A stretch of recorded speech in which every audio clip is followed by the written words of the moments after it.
So we're welcome back to this next session. I'm still talking about the background to the study, the background of Genesis. So I've talked about the Enamelis is an epic, a Babylonian epic. So that talk about how the earth and human being were created. So I'll be moving to the next background, which is called Gilgamesh Epic. Gilgamesh Epic. So that's the next one on the list. Gilgamesh Epic. So now when we talk about Gilgamesh Epic, so it is an ancient Babylonian poem. It's an ancient Babylonian poem that explore the themes of friendship, to explore the themes of love, loss, and the human quest for immortality.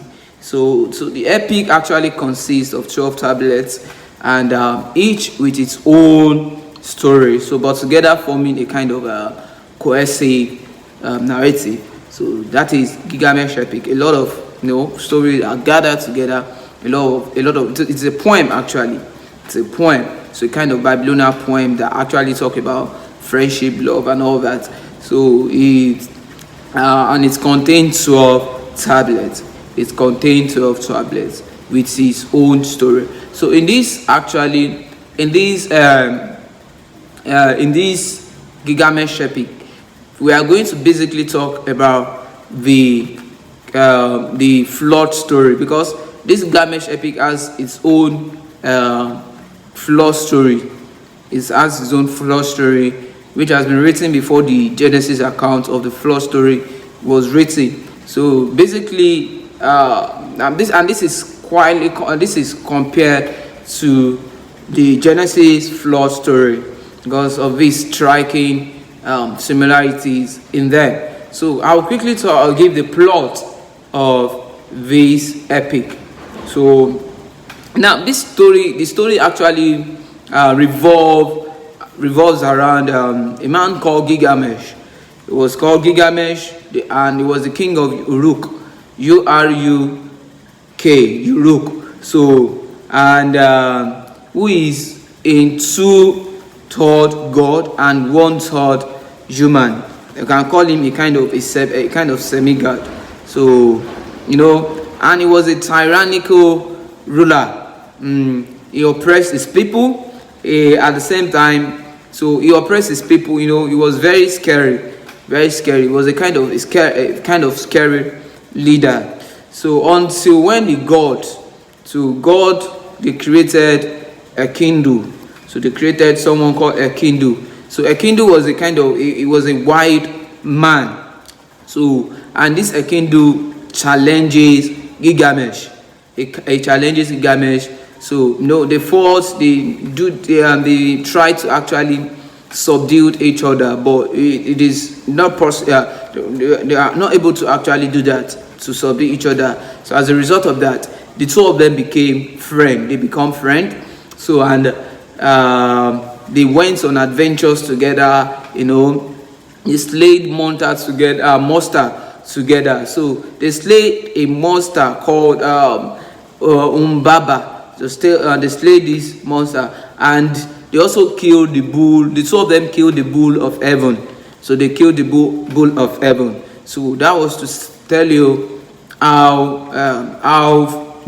close both Enkidu and Gilgamesh became in this particular epic. So when they killed the bull of heaven, so it actually angered the gods. So and the gods wanted to punish them for killing the bull of heaven. So as a result of that, Enkidu was killed. So Enkidu is killed, and Gilgamesh is overcome with a kind of grief. It was his friend Enkidu that died here. So they both loved each other. So as a result of that, it was very, very sad, very, very sad. So and as a result of that, so because of the death of his friend, so he embarked on the kind of journey to look for immortality. So Gilgamesh doesn't want to die again. So he decided to look for how not to die. So because he had powers, he was very strong, he had a lot of things in the kingdom. So he was trying to seek for things as immortality, so that would prevent him from dying. So this guy, as a result of looking for that, so he traveled to the end of the earth. So, and he along the line, he met a lot of challenges, and he met challenges, and he met various characters. So various characters, and one of these characters was a man called, is a semi-god too, called Utnapishtim. So he met this Utnapishtim. So and who is this Utnapishtim? Utnapishtim was the only survivor of a great flood. So it was this Utnapishtim that tells, that tells Gilgamesh the story of the flood and how it became immortal. So, and if you compare the story of this flood as told by Utnapishtim to Gilgamesh Epic, so it has a very striking similarity to with the flood story as recorded in Genesis. So, to conclude this summarization, so Gilgamesh fails the test of mortality, so he was not able to get what he wanted. Even Utnapishtim told him that what you are looking for, you cannot find it. So, and he's able to actually realize this true friendship and love. It realizes true friendship and love as the greatest treasures that someone can have. So at the end of the journey, so Gilgamesh went back to Uruk. He went back to Uruk as a more wiser and a compassionate king.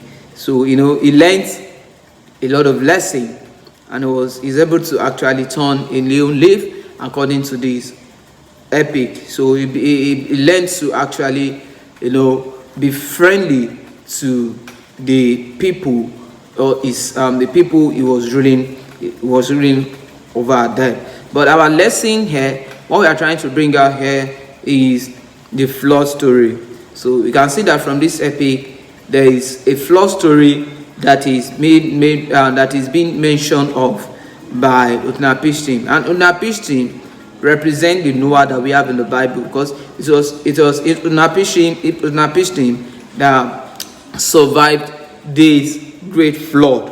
So meanwhile, Noah and his household too were the one that actually survived the great flood as recorded in the Bible. So and like I said before, the issue is that we cannot totally accept the biblical account as the first account. So the scholars actually believe that the biblical the Old Testament writers copied and rephrased or refurnished the flood story of Gilgamesh Epic. Though we are still going to see more flood story too. I'm still going to see more flood story. So let's quickly talk about the similarities. What are the similarities with the flood story of Genesis?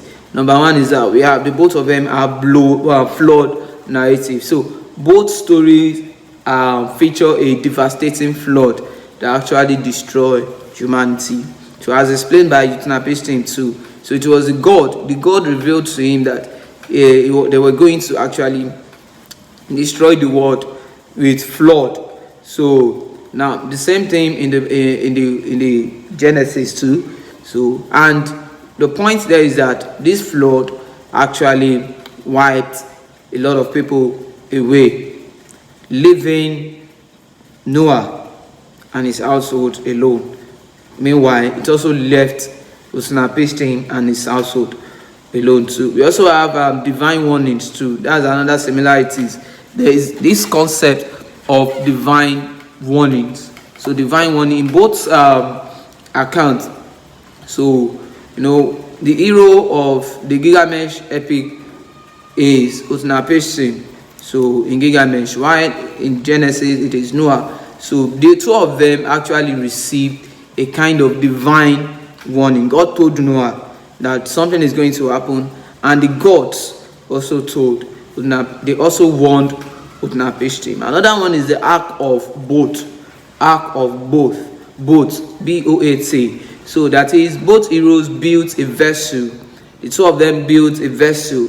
Now in Genesis it is an ark, while a boat in Gilgamesh to save themselves actually. So and their families and from the flood. So God told Noah to make a boat. So in the same in Gilgamesh Epic 2, the gods also told Utnapishtim to make boats, a kind of boat. So in Genesis we call it an ark, while in Gilgamesh Epic it is called a boat. So we also have the release of birds. It is common to the two of them. So both story actually features the release of birds to determine if the flood waters have receded. So in Genesis, Noah sends out a bird to go and check if the flood had receded. So the same thing applicable to Utnapishtim too. He also sent out a bird to check if the water has receded. Another one is sacrifices after the flood. So in Genesis, Noah offered a kind of sacrifice to God after he was being rescued. So the same thing in Gilgamesh Epic. So Utnapishtim also offer sacrifices to gods that warned him. So at the same time, we also have covenant or promise in both accounts. So both story features a divine covenant or promise made with the hero after the flood. So in Gilgamesh Epic, Utnapishtim is granted immortality.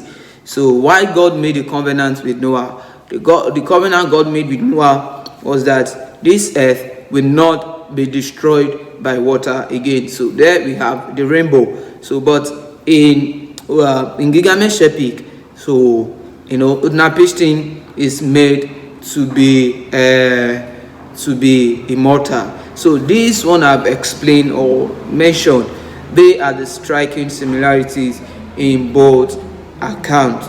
So thank you for watching, and don't forget to subscribe to my YouTube channel. I am Paul. So we are going to meet in the next video to talk more about the next background of Genesis.